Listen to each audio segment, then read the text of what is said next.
You've probably seen this demonstration before where a person, maybe your physics teacher, asks you, hey, I have two objects. One is very light and one is much heavier, like this medicine ball, and I take them and I drop them from the same height. Which one hits the ground first? And you could try this at home.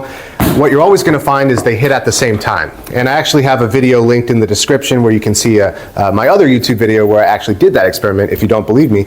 But the question is, why do they hit at the same time? It doesn't really make a lot of sense when you think about it, because you have one ball that's much lighter and one ball that's much, much heavier, right? So which one feels the greater force of gravity pulling it down towards the earth? Well, it is the heavy one. So this one's feeling a stronger force pulling it down. But if it's feeling more force, why is it that these two objects accelerate at exactly the same rate? It doesn't really make sense until you think about Newton's second law of motion.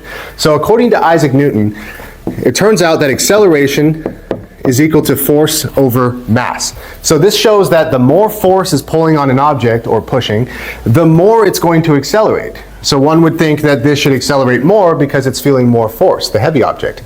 But he also said the more mass an object has, the less it's going to want to accelerate. Because objects with a lot of mass have a lot of inertia. And inertia means it's resisting acceleration. So the heavy object feels more force on the one hand, which makes it want to accelerate more, but it also has more mass and therefore more inertia, which makes it want to resist accelerating. So let's look at this even closer. If you look at the heavy object, what's the force that it's feeling? Well, it's the force of gravity. It's the Earth's gravity pulling it down.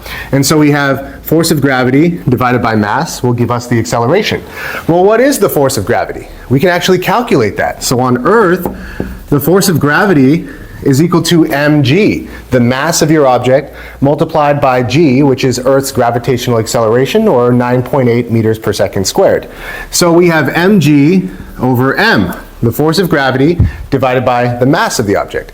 Well, what do you notice? We have a mass on the top and a mass on the bottom. So in mathematics, when you have the same thing on the top and bottom, they will cancel. And what are you left with? Just g.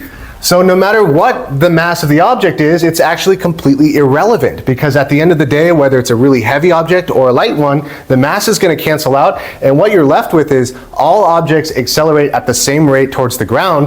As long as there's no air resistance to change things, like with a feather, they're going to accelerate at g, 9.8 meters per second squared.